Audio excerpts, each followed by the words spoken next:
Hi guys! Meron tayo diyang yellow onion, isang piraso, pero medyo malaki ito ha. At ating i-chop siya. Ayan, at meron din tayong maliit na red onion, tapos maraming garlic. Nagpainit ako dito ng oil. Ayan, at nilagyan ko rin siya ng butter.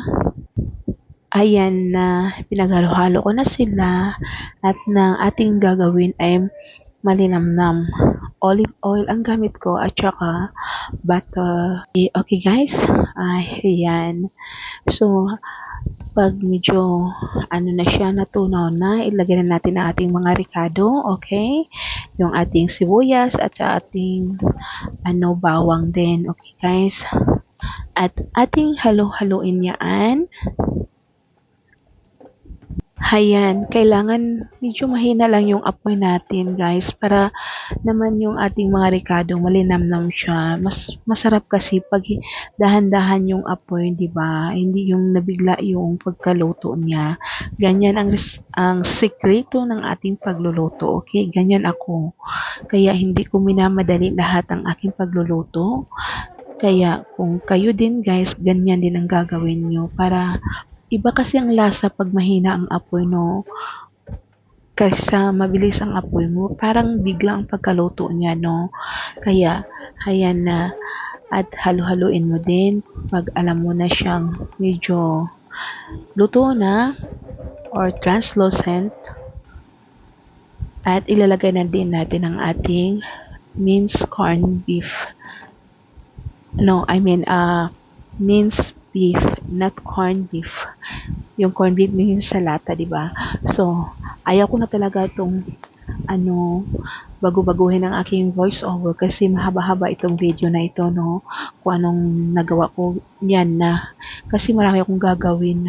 Napakita ko lang sa inyo kung anong ginagawa ko sa pagluluto ko at nang kayo din ay makasunod, ano? Naglagay ako dyan ng ano ba tawag nun? Beef nor cubes. Hindi ko talaga na maisip agad. At mayroon tayo diyang rosemary powder. Yung leaves niya, dry leaves, okay? At naglagay ako ng tomato paste para naman medyo maasim-asim siya, di ba? At saka yung hindi mawawala yung ating salt at saka yung black pepper. Okay, guys? Ayan, ganyan lang siya. Halo-haluin mo at kailangan mo rin takpan yan pag minsan kasi huwag nating madaliing pagkaluto yung karne kasi pangit yung ganon. Tapos meron akong ilang mga cherry tomatoes dyan. Naglagay na din ako. At habang ako nagluluto, hindi ko akalain na si Bibi ay nakatulog na pala dyan. Gusto niya parating nasa tabi ko talaga. Ayan. Meron din tayong chopped carrots and peas. Yan, kung anong meron kayong mga gulay dyan sa inyo, pwede nyo ilagyan. Ay, kung anong gusto lang ninyo. Basta, masaya kayo, okay lang yun. Wala talagang, mali sa pagluluto hanggat masaya kayo sa niluluto nyo. At yun pala ang ating boiled na mga patatas. Ang dami, mga about 2 kilos siguro yan. Kasi 1 kilo yung minced beef na ginamit ko, no. So ginawa ko maraming patatas ang nilagay ko. So bino-boil ko yan sa pressure cooker at lagyan ko siya ng butter, salt, and Nestle cream, and whole cream. So, tansyahin nyo lang guys, okay? Kasi hindi ako nagamit ng mga measuring cup, okay? Kasi nagmamadali na ako niyan kasi habang tulog pa si ate. So, meron niyang white pepper or black pepper. Ang gusto nyo, okay lang din. So, ayan. Padali kasi durugin yung patatas pag mainit-init pa siya. At pagkatapos niya, naglagay din ako ng mozzarella cheese. Ayan, para naman siya ay malinamnam. So, luto ng ating minced beef. Ayan, nilagay ko na, tinasper ko na sa tray. At habang nakahilira ng ating mga lutong karne, ay ayan, pinaibabaw ko yung ating patatas na dinurog natin kanina. Ayan, ganyan lang yan guys. Arrange lang ng konti. Yan, natutuwa ako maggawa ng ganyan. O, para bang ako naglalaro lang. Kaya gustong gusto kong magbe-bake talaga. totoo lang. Kahit mahirap 'no, maraming hugasin, pero naku, 'pag may handaan dito tuwang-tuwa sila kasi lagi akong nagluluto kung ano-anong iniisip ko kahit may bata ako.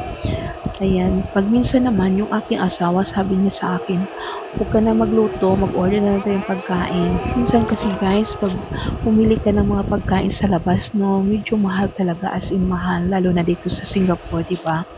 So, ako na lang magluluto, makakamura ka pa at mas masarap pa, 'di ba? Ayan, binuhat ang sariling paa. Pero 'yan ang totoo talaga. Ayan, tingnan niyo naman, oo, tiyaga ko mag-ano diyan, para ako nagsesemento. 'Yun, gamit ko lang pala yung ano, fork ha, ginagawa ko para may dekorasyon naman tayo, magandang tingnan pagkatapos maibik natin 'yan, 'di ba guys? Ganyan talaga, madiskarte ka lang talaga kung anong gusto mo, hangga't masaya kayo, gawin niyo lang. Ganyan lang talaga ang ginagawa ko guys, ayan. Kasi may sobra pa, may nakagawa pa ako ng dalawang maliit. Yan, dinala ko rin kinabukasan dun sa father-in-law ko. Ayan, ang luto natin. Yan ang resulta niyan guys. Oh, talagang sobrang sarap talaga niya.